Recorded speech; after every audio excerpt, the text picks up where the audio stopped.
everybody, welcome to another Parent Cafe, ACE Adult Programming.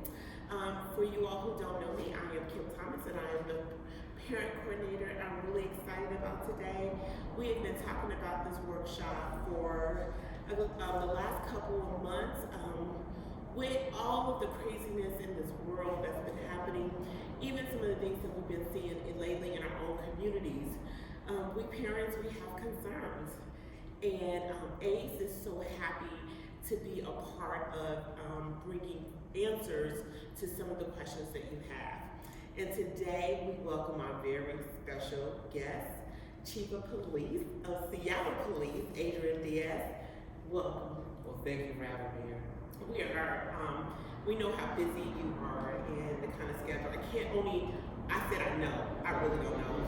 But I can only imagine how busy your schedule is. I mean, Seattle is pretty diverse, it's pretty widespread, it's pretty just the busyness and all of the new people that are moving into our city literally on a monthly basis. I cannot imagine the organization, the skills of multitasking that it takes to run a city like Seattle. So we are very thankful that you can spend this morning and this time with us. So thank you for having me. I was actually really excited to do the parents side of it. I was able to actually talk with a lot of the youth not too long ago, and so I think this is just a great opportunity to have a conversation with the parents. Thank you so much. And so Chief is talking about, he was here with us with our fame game. So all of you parents who have sons in our fame game, you are probably really familiar about the conversation that happened a few months ago. All right, so I have questions. And so we are really excited to get these answers from you. And so our first question, let's just kick it off. Chief, could you share your background in policing? Yeah, so I've been a police officer. I was 25 years. So I started out in '97. I thought actually my brother. I actually had family in the police department. So my brother had been on officer for 3 years prior to me joining. Thought I'd try it out for a year and see if this is the career path that I wanted to take. And I loved the job. I felt I got to learn so much and do so much in the department. I rode a mountain bike. I worked undercover. I worked as a trainer in advanced tactics and trying to train officers to be skilled in certain skill sets. And then I actually got an opportunity. I started doing community work, specifically in the Latino community. And the consulate of Peru actually asked me and said, "Hey, look, you want to learn more about my community? Come and spend some time with us in our country." So I spent a month and a half in Peru and got to work in the anti-terrorism and anti-drug movements. But actually, it actually opened my eyes up to how policing can be different. And so I actually started doing, when I got back, I started doing community work. It's actually what helped draw me to the community and really youth violence. And so I started focusing a lot of our efforts on youth violence prevention. And I started helping architect city initiatives for the city. It was the South Park Action Agenda, the Seattle Youth Violence Prevention Initiative. Started working with youth and having conversations, and that's what I spent almost like 15 years doing. I got promoted through the ranks, and then eventually I made assistant chief, and then deputy chief, and then a couple of years ago we were in the midst of a turmoil during George Floyd's murder, and my mentor, Chief Best, she decided that she wanted to retire, and it was for me to take over, and I've been leading the department for 2 years. Thank you so much for taking on the challenge. Thank you. Really happy about that. So here's going to be a really tough one because this is the one that, as a parent of Black children, this is what we fear the most. And so Black parents are very distrustful of police, and it's any police. So what are you doing, or are there any plans or change that feeling of distrust that and let me step back a little bit. So it's not particular police, it's more of the laws and the systemic racism that is in the laws that the police enforce that we are really concerned about. So what has the Seattle police have done to promote community healing to move us forward? It's actually a really good question, and actually we could break it down in a couple different ways. So first and foremost, since I did a lot of community work, I actually started training some of the officers that operate under my command in PC and circles, reconciliation. And so I started doing a lot of just understanding the work because, I wanted for our officers to really get a good understanding of when they work in community and when they engage in community, what those different things that are weighing on people, the trauma that people have felt in the systems. And so right away I actually said, look, we need to be doing reconciliations today. Our peacemaking circle sessions, we're continuing to do that. So we have done countless dozens and dozens of this since I took over. Because we needed to heal. After we were experiencing the protests and riots in downtown and in Capitol Hill area, I needed to make sure that our officers were engaged in community in a different manner. I didn't want to be on the front line. And it's really how we kind of changed that dynamic. The second thing is I did a lot of work within the schools, and I did a lot of work with youth, and I had my own experiences growing up. And so I took a lot of those things and broke it down into, my idea was about, everything is about relationships. So I call it a relational policing initiative.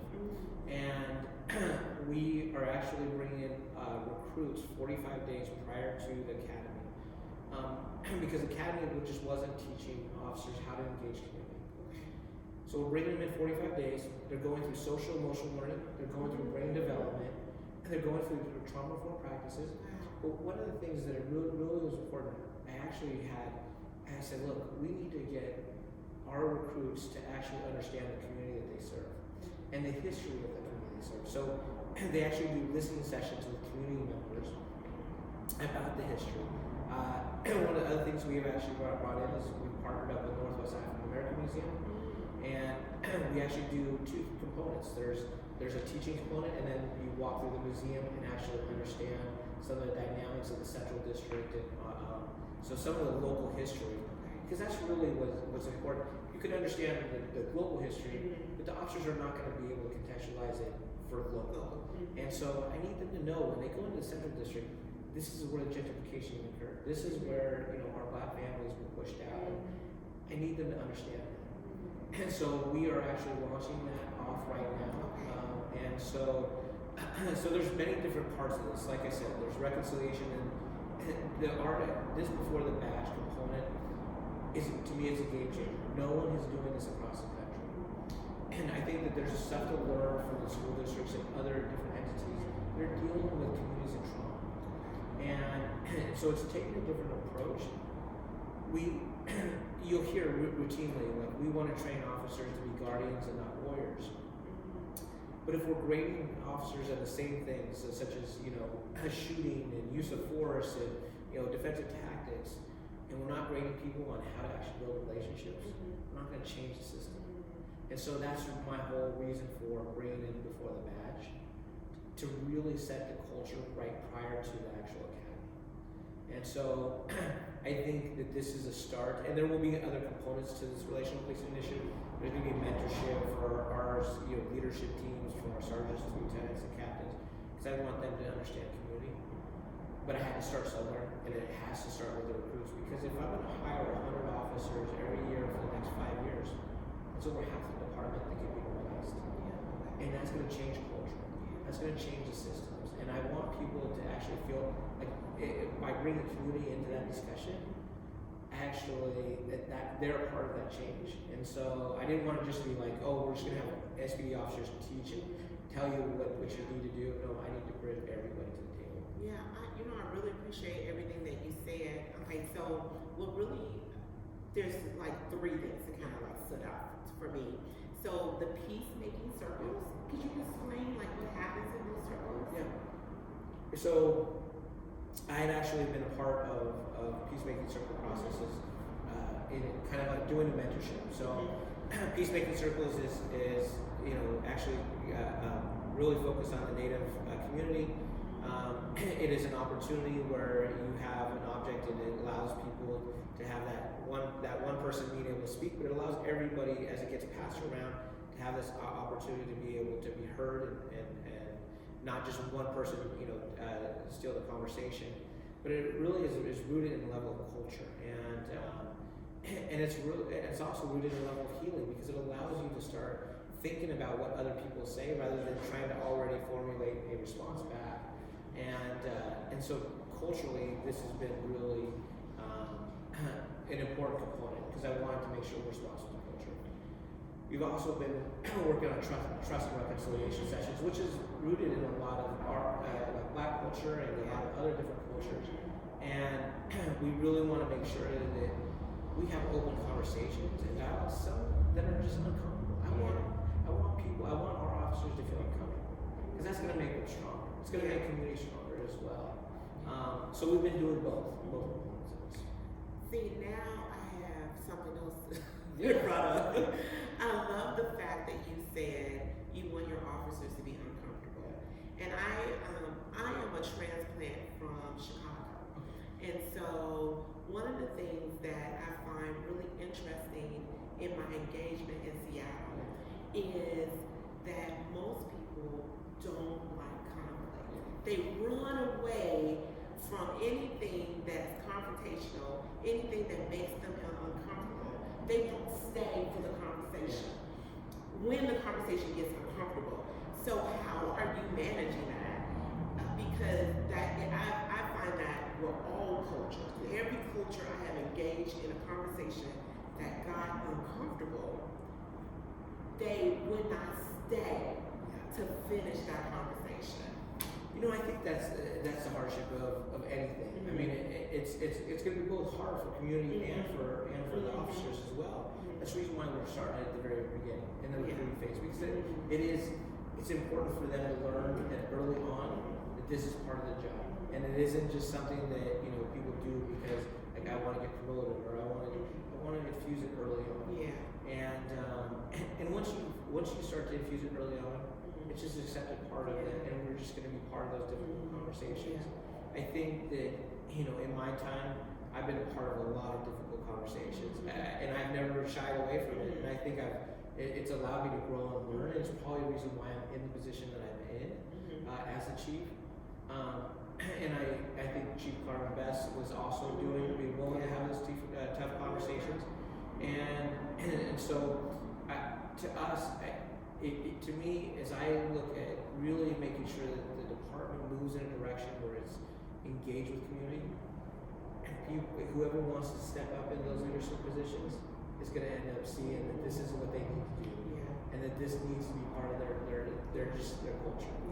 And so, I think that if they do want to eventually achieve a good rank and actually make change, then it's part of it. You also mentioned about you want to change the way people view policing or police officers from warriors to guardians. And I found that really interesting because if you ask a white person how do they see police officers, they'll say that they find them super friendly, helpful, engaging. They have absolutely no fear when they engage with police officers. When you ask someone else, particularly our Black and brown brothers and sisters, and they will say something but totally opposite. And so I am really interested to find out how because that is not only is it something that we probably engage in something recently, but that is generational engagement that we are, our grandparents have engaged with, if we use your terminology, warrior police officers, our parents, now us, and now we even see in our children having these same kind of confrontational engagements. How do you change? I mean, I think that with the building of the trust. You know, police officers learning more about our culture. That's a big job. I couldn't agree more, and that's part of the culture change I want to commit, and it's going to take years. Like it for people to have the level of distrust that is established. We've been around since 1886. So when you start to think about 140 years of communities of color that have come in and felt that level of distrust, like it is going to take me years for really to build that. And that's the reason why I think it's so important that there's so many components to this relational policing initiative. That it starts at the very front end of an officer's career at the recruit phase. That in the academy that they're also learning and hearing that terminology and seeing what they need to do, and then also finding ways throughout their career that they engage community in a positive way. We're doing all sorts of different trainings, interviewing training. We're actually we do what they call peace training for interview skills for our detectives, which is a really different dynamic to avoid people with false confessions. And so there's so much components to how I want to really shape the culture of this department. To then sergeants, lieutenants, and captains, being able to be more mindful about when they make a policy decision and how that might have impacts in the communities of color.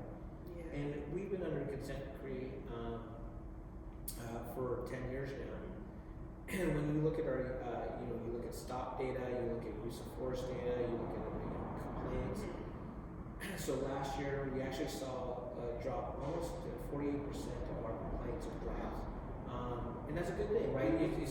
However, there's still disparities in those stop in the complaints. So, like, it's good that we've reduced that, but when you actually look at, there still are that level of disparity. And how many people are not reporting because whatever reason? And then we also have, so our use of force has also dropped by almost 50%, and which is good. But still, there's still the disparity in people of color having a higher rate of having force being used. And so I do want to make sure that we're doing everything we can to continue to bring those numbers down so people do feel that they're being treated equitably. Okay. Thank you so much. I think I worked that one question. So we all know how during the George Floyd and the murder of him, and then the cries out for defund the police, and Seattle actually did it. How is that impacting your team's ability to serve the community? Yeah, so this has been one of the hardest times for the department, hardest times for the community, and because of the impacts that when it meant a 50% reduction in the police department's funds, it meant that potentially 11-year officers will lose their job. So we lost officers to all the different agencies. We continue to lose a lot of people. Mostly now this year is mostly the retirements. And people that might have stayed a little bit longer are leaving the profession earlier. And then what's also hard is people aren't joining the department or joining police departments across the country because people are fearful of it's a difficult career to do. And so for us, we're at 402 deployable officers down. What that means is that 4 of the 5 precincts would not have an officer today. So I've had to redeploy officers throughout the department. When it comes to investigations, it's very difficult to investigate the same amount of cases with 100 less detectives. And so it does have an impact to the community. It has an impact when people say, like, I want to make sure that there's justice for somebody that has harmed me. And I don't have, that detective is taking a little bit longer to be able to investigate because we don't have, or when we actually are responding out to a call for service and that call waits and it waits.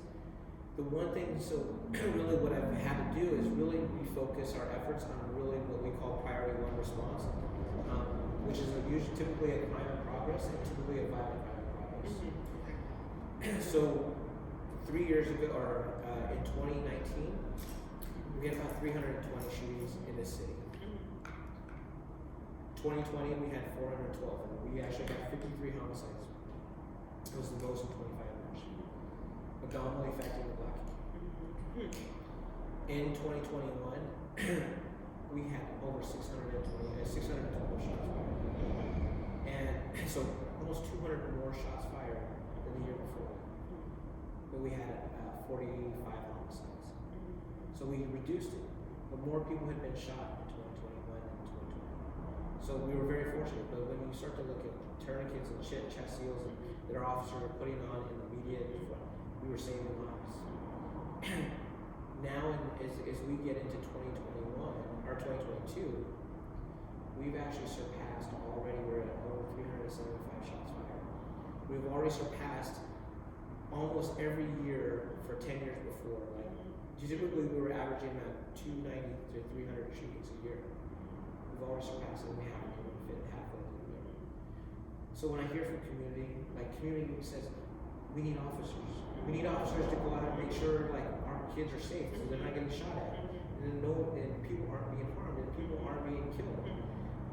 But I have 400 less to be able to deploy in that manner. So it does have its challenges. Now, I'm a big advocate because I've worked in community for so long. I've been a big advocate trying to get mental health services raised up, trying to get social services raised up, trying to get violence interrupters to also be part of the solution. And so even prior to 2020, I actually, after the 3rd and Pike shooting, which was like 7 people injured, I actually advocated and really pushed forward to try and get funding for violence interrupter work. And so this is where I believe there's a community solution as well, but you do need police to also be engaged and be part of that solution as well. And so even as we talk about defunding it, I think it's just a horrible terminology. But I understand the concept is that you want to have a community-driven solution as well, and yet you also need to have police to also be part of that solution. And I think that working together, if we can figure out as we move forward to work and function together, I think we'll have a better outcome for the whole city. But it's been because it literally hit the defund and we lost so many people. You're building the plane as you're flying. And that isn't the right way you want to do it, but this is where we're at right now. So. Do you have a recruitment strategy to bring in more people of color officers? So actually, this last 2 years, 40% of all of our hires are people of color. Okay. We've increased the amount of females that are also coming into the pool. So we've been operating about 20% for females, which is good. It's roughly national average about 20% females. So this actually coming up week, the mayor and I will be releasing out a retention recruitment. And so there is more details that will come out later this week. But number one, we've got to retain the people that we've got. They've been the ones that are willing to stick it out over the last couple of years. And then we need to hire people. And then again, really let our training before the badge really flourish and be given the skill sets to how to police in the city. Okay, right. That's very encouraging to know that you all have a recruitment and retention plan, and that it will be revealed sometime next week. Everybody, breaking news right here on A. So, is there? I think everybody was really surprised that Seattle actually defunded the police. I think they were really surprised.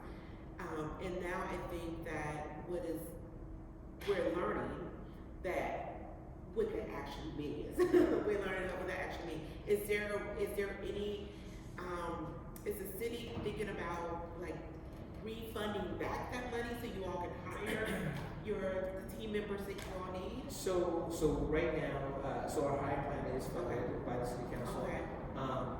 But one of the things that it makes it difficult is trying to get people to do this job. That want to do this job. They want to have that actual initiative, because we have to hire the right people. Yeah. And even when I look at the lists that are coming out for people that are taking the test, not all of them are the right people. And so we have to be very selective of who we hire. And this is a time where you have to be very, very cautious, because you can get somebody to slip through the cracks that literally can cause problems for 30 years. And so, but in that, as part of our plan, there are going to be incentives that are going to be able to help find the right candidate, and also make us an attractive department, because all the departments around the region are offering incentives. They're doing all sorts of different things to entice people. So you have to keep the level playing field, right? And so that's one of the things that we're doing. But really, it matters to me is about who we hire. And like I said, we're finally getting to a place where we're hiring really good candidates, like people of color, but many of them with like advanced degrees. And it's just impressive, just their education background, just their background in general. I had one candidate that just came in. He's from Guatemala. I just hired a lateral from South Carolina, and he's so excited. African American man, and he is just like, this is where I want to be. And so I think that's really a testament to trying to make sure that we're hiring. Yeah. Well, I really appreciate you all being diligent and making sure that we get the right people in place, because I think this is one of the most important jobs out there. You all make sure we feel safe, and we want to feel safe. We want to be safe. We want the impression, the illusion of safety, and we want to actually be safe. And so, and speaking of that, this is not on the list. Yes.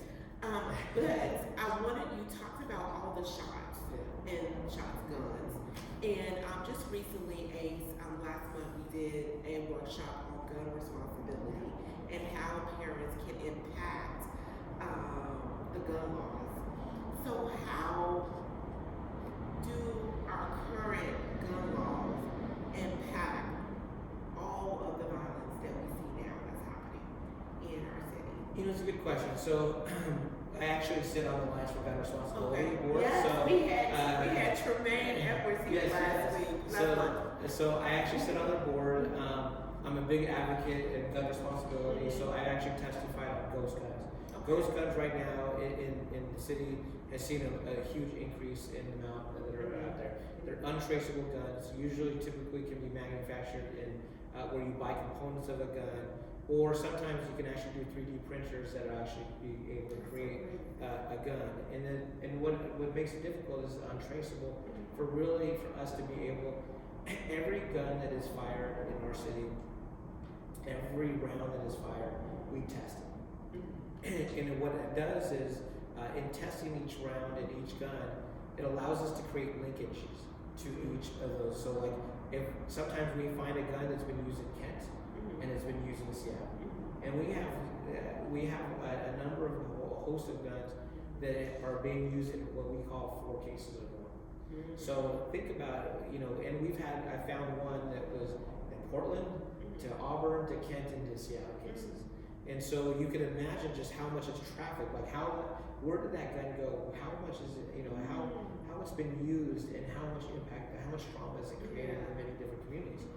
And so we're tracking that. But when you get a ghost gun and you're unable to track that, you gotta have good legislation to be sure that we have the rules and ability to enforce the things that we need to enforce. I try to put this into context. While we've had 400 less officers, we almost recovered the same amount of guns that we did when we had a full staff, just this last year. And so that's really what it makes me nervous, is that even when we have got less officers, that's how many guns are out there.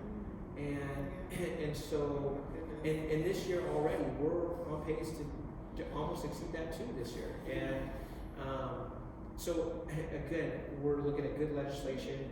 I actually talk at the national level, so I'm part of a couple different committees that is really pushing for good legislation at the federal level as well as local level. The mayor is also really big. We testified several years ago, but we didn't get it passed, but he's really big on having the city have the ability to make their own laws when it comes to gun rights. And so, for example, I don't know if you remember several years ago, there was a law that was like, couldn't have a gun in the park. Yeah. And so that was like a city-driven law, and then it was ruled unconstitutional. And it was because the city doesn't have the ability to make their own very specific laws about that kind of stuff. It has to be done by the state. However, the mayor is really big on give me the authority so I can be able to create, good gun laws in our city. So I think there's hope that I think that the state will be able to move to that direction. And again, we're looking at all sorts of legislations that impact gun violence. Yeah. I think that's a little tricky because I see on the other side people are saying, how do you legislate my right to carry an arm? And like for me, because I carry a firearm, I balance it out. I'm an advocate. Okay, it's we believe in the Second Amendment, but we also believe in gun responsibility. We want to make sure that our kids are not being harmed, that our community isn't being harmed with the wrong guns. Like high capacity. When you start to think about like how many rounds are being fired, you look at Highland Park, you look at you look at all these different Chicago, you look at California. Every state has been impacted by mass shootings. And we have been impacted by mass shootings. In this city, I mean, when I have one incident, I had over 70 rounds fired. For what reason? How does that make any community safe? So I've got to be able to have good laws. I think you had a good question. Would you say that most of the guns that you guys recover are in the hands of young adults, or are they with regular size adults? Do you find the age 14 to 17 that you guys have recovered guns from, or is it 18 and up? So that's a great question. So one of the questions that came from the room is that what age group do we find maybe some of the guns that we're recovering? Well, on yearly average, it's roughly about 33% of all guns that we're recovering are stolen guns. So that means that somebody left it in a car, or their house got burglarized, or something that got stolen. When I look at those guns have different age groups. So you are going to see maybe sometimes the younger age that is going to be carrying a stolen gun. When you look at guns that have straw purchase, what we call straw purchases, so that means that maybe you legally could buy a gun, you buy a gun, and then you sell it to me, which you can't sell it to me because maybe I have a felony that I'm not supposed to have. And so those straw purchases, again, sometimes younger, middle, I would probably say under the age of 34. So I clarify that because you have really up to 18, and then from 19 to 34, and that age group, 19 to 34, has a lot less services, right? As soon as they finish school, they don't have the same programs and same connections to case management and housing and all other different things. And so it's a challenging age group. That age group, 19 to 34, typically is where we're going to see more guns. Just because that group can say, trying to survive. I've talked to a lot of the age group, we're trying to survive. I don't have this, I don't have access to this and this and this, and so that's how they get what they need. And then one more question. Please. Okay. The linkage, when we're talking about the guns, linked to each other.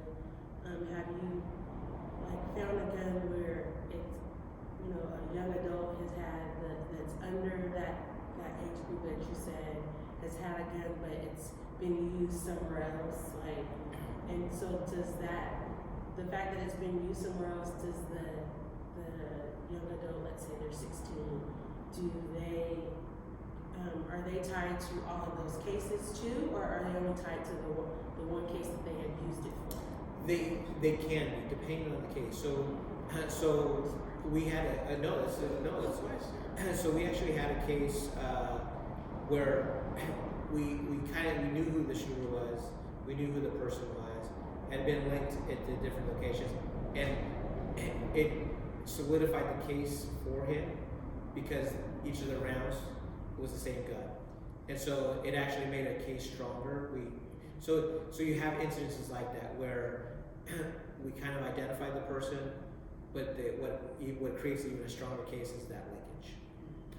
And then some cases you might have where this gun was used, say, It's been used twice in Seattle and yet used in Bellevue, but we don't have any video evidence, or we don't have anything in Bellevue to establish like who did that shooting, and so we won't be able to put a case on that Bellevue case. But if we had enough evidence on the Seattle cases, that's where they would end up adhering to. So it's not like, yeah, they wouldn't get like 10 different cases because we've linked 10 different cases to it. It's only for the evidence that we actually established for that specific case. So, but great question. It's great. Thank you so much. I only have a few more questions. The last one, and then we'll have two fun. Okay. So the last question is, where do we go as parents when we have an issue? Good question. For me, I think honestly, this is where I think our social services are so important. For when you have questions regarding how to get my child on the right path, they're struggling in school, that's where social service plays a role. I think that there's right now a time in this country that mental health is needing to be discussed more and more. I think that there needs to be a whole host of mental health services. But when it comes to policing, typically, we have a variety of different advisory councils. So we have the African American Advisory Council, we have a Latino Advisory Council.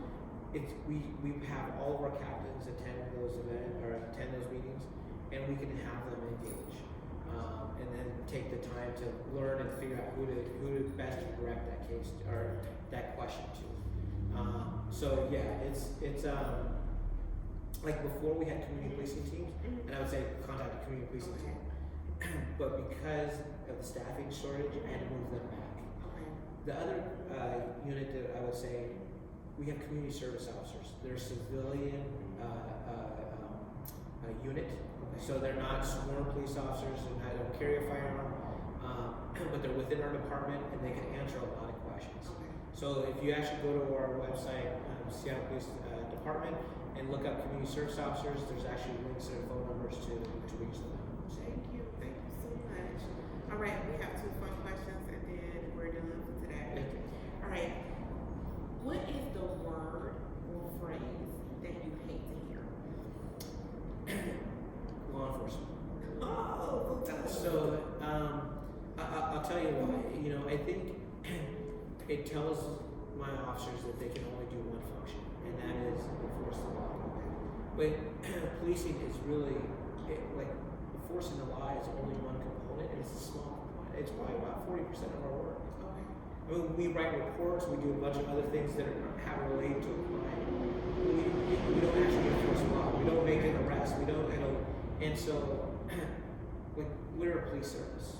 And so I really, like, in order for, it's all about words, right? If I tell a kid that they're at risk, like, what's wrong with me? Like, is there something that I've done wrong, or who am I less than, So I think when I look at the words law enforcement, it's really telling my officers that I only want you to do one function.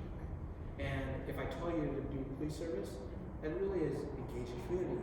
It's, yes, it is enforcing the law. It is, making sure that you're answering questions and being responsive to community needs. But it's a language change. So, yeah. Thank you so much. And then my last question is, what brings you joy? I have 3 kids, so obviously I think that's truly what brings me joy. They're starting to get into older ages, so I have twin 12-year-olds, keeps me busy, and they're boy-girl twins, and then I have a 15-year-old in high school. And they love their sports, they are engaged, they're active. My oldest is, just like, I think all of our kids, like, everyone's just the smartest and brightest and best, so yeah, you become a proud dad, and making sure that you give them the skills and tools to be able to be successful. Yeah, that's what brings me joy. Well, that's really beautiful. Well, everybody, thank you all for participating in our. You have your question? Go ahead. Okay. See, you have a question, everybody. Sound like you were shutting it down. We'll let you get out of here. I probably should have asked this before you got to the joy question. Yeah, that was so, a couple of things. One, you mentioned, and I may have missed it, you mentioned training, how you're onboarding new recruits. what's the ongoing training for current police officers, or maybe officers who have been around for a while that were trained in the old way? Like, what is some of the ongoing training? So we've done my terminology, relational policing. It's part of our 30 seconds to 30 years, and how a career can literally change in 30 seconds to having somebody spend 30 years in this department. So relational policing, we do a lot of stuff on de-escalation. Right now, I've completely revamped our training and how we respond to edge weapons, trying to make sure that we're reducing level of shootings or potential officer-involved shootings. The other components to is we're doing the Northwest African American Museum Partnership, which is going to be for all officers, not just the new recruits. And so right now we're trying to do a whole host of trainings to help, number one, reduce level of use of force and reduce complaints. And so right now I think that helped last year. It's seeing the reduction in use of force and seeing the reduction in complaints. In 2021 was a really, I think that's a right in the direction I want to see it in. But it's trying to also make sure that we're being mindful of the disparity work that we're doing. So actually, this year we're actually doing in real time what we call equity, accountability, and quality. So in equity, we're taking all of our data and holding for certain variables. They call it propensity score matching. It's like mathematics that I don't understand. But it allows me to see, like, are we stopping people of color almost on a daily basis, or we're not stopping. So I can look at one day and then maybe it's that day it's we're stopping more people of color, and the next day we're stopping more white people. And what I want to be able to do is when somebody says, hey, I need you to fix 12th and Jackson, there's so much violence going on, and I can be able to say, look, from this point to this point, we did this operation, and this is what we saw. And so I really need to look at those disparities in real time. I can't look at like 2 years from now and say, oh, hey, we did this study, and now I realize that we stopped more people of color. It doesn't fix the problem, right? So that's the equity component. The accountability component is that I'm taking all of our GPS data from our patrol vehicles and seeing how we police. Because it tells me where they're at, are we over policing an area or are we under policing an area?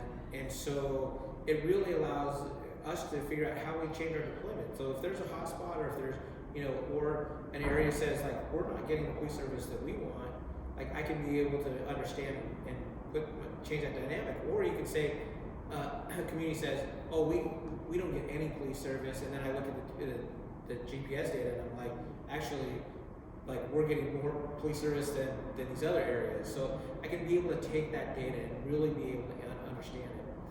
The third component of EAQ is quality. So all of our officers have body worn cameras. Every officer has, so in patrol they have the in-car cameras and the body worn cameras now. We're taking the body worn cameras and running it through a software system that actually identifies when an officer could potentially be escalating the situation. And we look at it from a quality of service. So like, how can we reduce that potential escalation, and how can we provide a better service? No one is doing this, but like we're trying to spearhead it, because I think this is, if we have these tools and we have this technology, let's use it. Let's use it in a manner that actually hopefully helps us. And who knows, it might not adjust any level of disparities, but it's a start. We've got to really look at how we're doing policing and try to figure out what's the solution that's going to get us actually where everybody is treated equitably, fair. And so, so this is our first component of really trying to get to that piece. So it's equity, accountability, and quality. And so not only do you do the training, but you also I got to look at the data to actually help me really track those. Last one. It's in line with this, I hope. And so we often hear after a police officer has murdered or fired at an African American male in particular, that they have a history of more violent behavior. Yeah. What is the process to which, if you have a police officer that kind of has these incidences of using force or more cases of force, like what is your policy on how you manage those individuals? And there's probably multiple ways of doing it, but is there kind of a thought process behind how you look at an officer's behavior? So one of the things that we had initially built out was an early intervention system.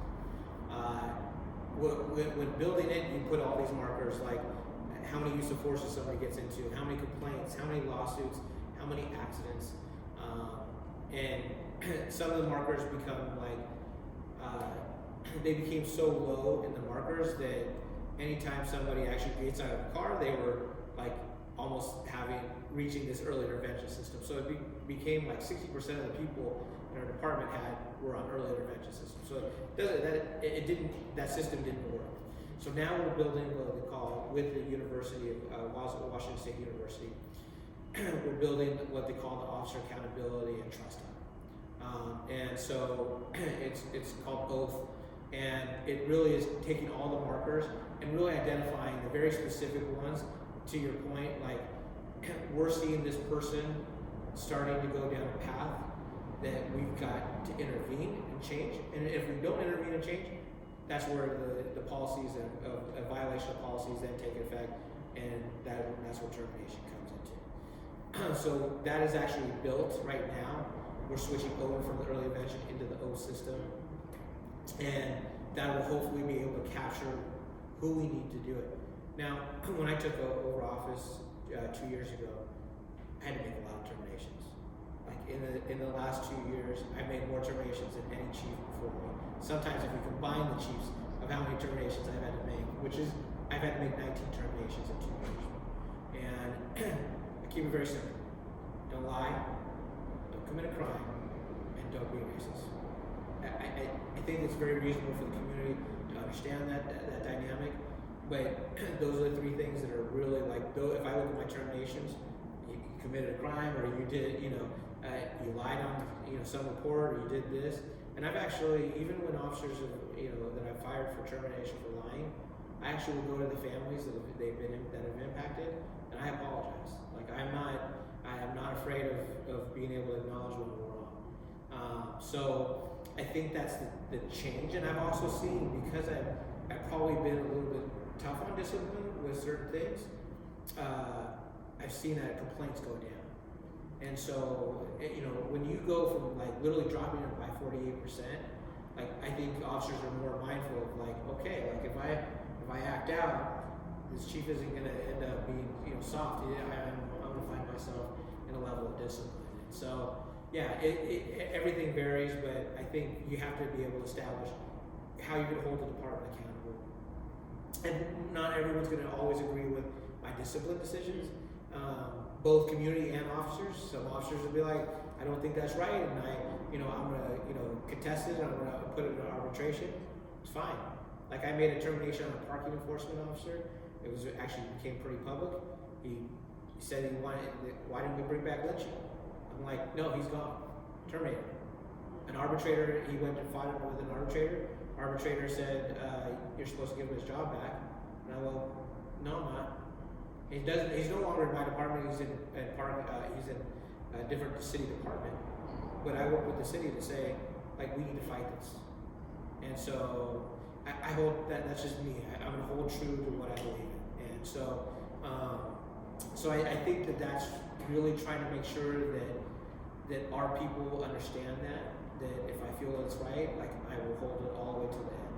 Somebody else can tell me that I'm wrong, but I'll let them tell me. But it ain't gonna be me. So yeah. I'm sorry, I'm late. I apologize for trying to get here sooner. I noticed. Well, I don't know if this is you guys' practice or not, but it seems like when you guys shoot people, or how come you just don't shoot to maim them, to just trying to like disarm them so that people don't die? It seemed like I've watched stuff on the news, and they had this 14-year-old girl. She had a knife, but she didn't have a gun. And it didn't happen here, but she was 14. And there was some circumstances going on. She was, and they killed her. And it's like, why didn't you just like shoot her in the leg, or that would have stopped her? She's a kid, you know what I'm saying? Yeah. But they outright killed her, and I'm just like, why don't you guys, you know, do other things than just automatically kill somebody? Yeah. So great question. So we actually we have to end up every round is we have to account for every round that we fire. When you start to look at mobility and how somebody moves, and then also the stress level of an officer. When I mean no one wants to take another life. So that you have your heart rate going up, and shooting is a fine motor skill. So pulling that trigger back, in any level of pulling that trigger back, can drop around to the side or to the end. So we train officers to shoot center to the biggest mass area that we have. Because legs, I can tell you if somebody's walking, it's not like I'm going to project to that one leg or that one arm movement. Human nature actually finds where the threat is, and conceptually the brain works actually, and they found this in good science, is that an officer will find sometimes, typically they'll shoot the gun or they'll shoot the actual knife because in their mind that's the threat, even though we're training them to shoot their center mass. And it's just the dynamics of just human nature dynamics, right? But that's one of the reasons why you'll end up seeing like, okay, it's got to be the biggest part, because if that round goes farther than just that person, like they're responsible for that. So if I miss the leg or if I miss the arm, I miss that, like it's everybody that could be impacted. And so that's what makes it very difficult. We've actually upped the amount of less lethal tools that we've had. So we've put in 40mm round. They're called a sponge round.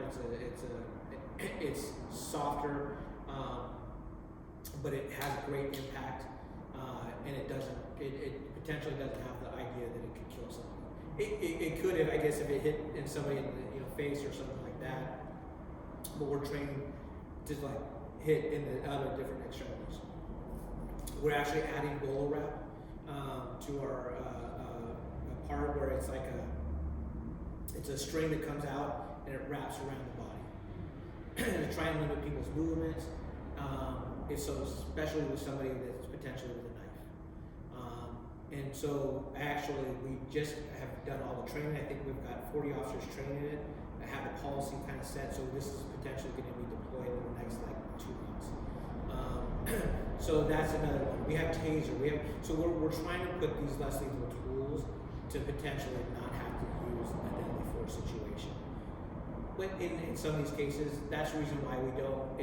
Like somebody will say, well, yeah, could you have shot the knife out of the hand? And I can tell you also, officers in a stressful situation are not going to be the best shot. And if you look, I've been in situations or gone to scenes where, like, we had one scene, people were in the front seat, and people were in the back seat. They fired like 45 rounds, and no one hit each other. It's just because everyone's like, it's just how the mind works. And so we just have to take that into account. And so that's the reason why for us in deploying a firearm, we have to train at some level of best practices, and that's been kind of the idea of it. That's really, but it's also the other reasons why I'm trying to increase the less lethal options and really give our officers opportunities and other things.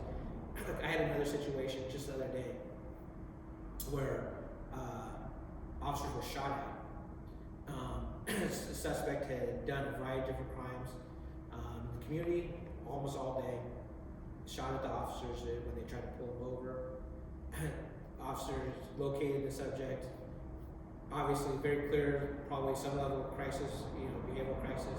Went into the residential neighborhood, so we've got residents, lockdown, was in bushes. It's late at night. It's almost like 10:30 at night, 11 o'clock at night. It's very dark.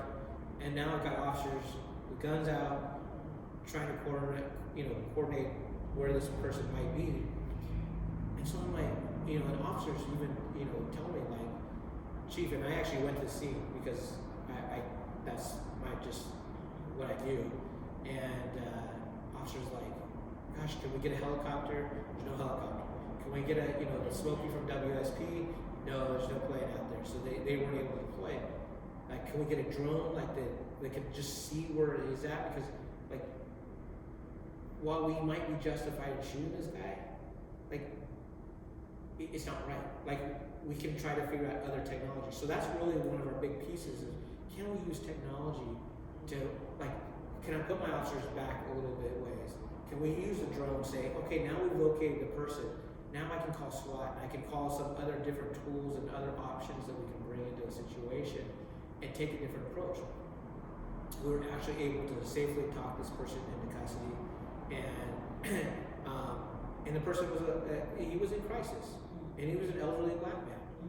And, you know, officers did everything they could to do the right thing, and it had a safe outcome. But could they have been justified in the shooting? Probably. The person did have a fire, like, you know, but I think just because it's justified doesn't mean that they needed to do, like, could we find alternatives to be able to do that? And I think that's where I want to be able to bring in technology to be able to do stuff, just to almost take a kind of a tactical pause or kind of step back and say, look, okay, like I still got to make the community safe, right? There's still a potential threat, right? For the homeowners that are around that neighborhood, they're nervous because like the person's running around with a gun, and he's already committed crimes around the area, and so like they're nervous. But how do I use that maybe a drone or maybe something else that allows me to do something Do you different? guys have the resources for that? No, so we actually, because of surveillance ordinance, we actually don't have drones, but I can actually authorize it in a specific incident. But then we were going to have to get it from another department in the region. So getting it from, you know, whether it's Linwood or Snohomish or wherever, takes that time, and then, you know, then to be able to deploy it. And so now we're working on actually with our city, like, can we get these? These are, because at the end of the day, if I could avoid having these confrontations or being able to just take a little bit of a pause, it's safer for everybody. And there's some situations that honestly, I think there's going to be some situations that somebody dictates that we're just not going to be able to, you know, take that pause. But I think if we could avoid it as much as we can, officers won't avoid it. They don't want it. They don't want to be in that place. And you know, just talking with the sergeant, you know, they were like, "Thank you, Chief, for like coming out and authorizing, you know that and being able, because like we don't want to have to use that deadly force, but we were finding ourselves literally almost having to potentially get in that situation." And so our officers are even mindful of that. They're trying to make sure that they're coming with safe resolutions as well. I wonder if we're gonna have to close it. Oh, Yeah. But I wonder if, because that's really interesting that this was an African American man, and we didn't see anything on the news about that you safely, you know, talked this person down and you was able to bring him into custody.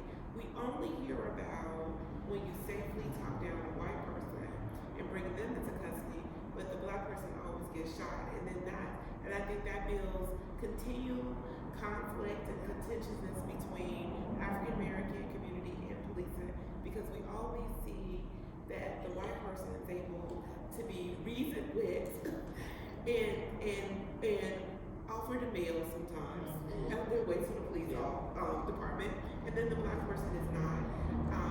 For whatever reason, this person is considered unreasonable and not able to be engaged or talked down. And so I think you also have a publicity problem too. Yeah. You need the media to talk about some of this stuff, because that gives, I mean, just here when you said that this was an older African American person, I assumed it was a white person. When you were talking, when you said they talked it down. So I just think that you all have a media problem. Or the media to come and help you all. No, and I think it's hard because you, like, even, so I actually did a little bit of media on it. So I actually did a video recording at the scene. Yeah, okay. But you don't always want to I don't want to highlight, number one, the race of somebody. I don't, especially if they're in crisis. I mean, like it doesn't mean no good to like highlight an African American male in crisis, when in that situation, yes, we had a good outcome, but like it's also being respectful of the person that we're dealing with as well. And so I think that's also the balance is you know, for me, it's really trying to make sure that we move the department and have level of that compassion and empathy. And so, yeah, I can use it to say, hey, look, we've actually came out with a safe outcome because we've, helped save this life. But I also don't want it to be that kind of poster child. Yeah. It just, that doesn't sit well with me either. Yeah. So. I totally agree. No, you're I see your point. Yeah. I'm gonna push back. Black people, we need to see some good news some good happening in the news. Yeah. But I want to just thank you very much for being with us. You all, this is the Chief of Police of Seattle Police, Adrian Diaz. He is not in uniform, but trust me, he is actually the Chief of Police. And so we appreciate your time, Thank you. your honesty, your vulnerability, and speaking to us about what's actually happening in our city. Yeah. Well, thank you. I really appreciate it too. I actually am not in uniform because I'm going to another event. I really just appreciate everything that ACE is doing for all the families and for our youth, and so really appreciate all the hard work. Thanks.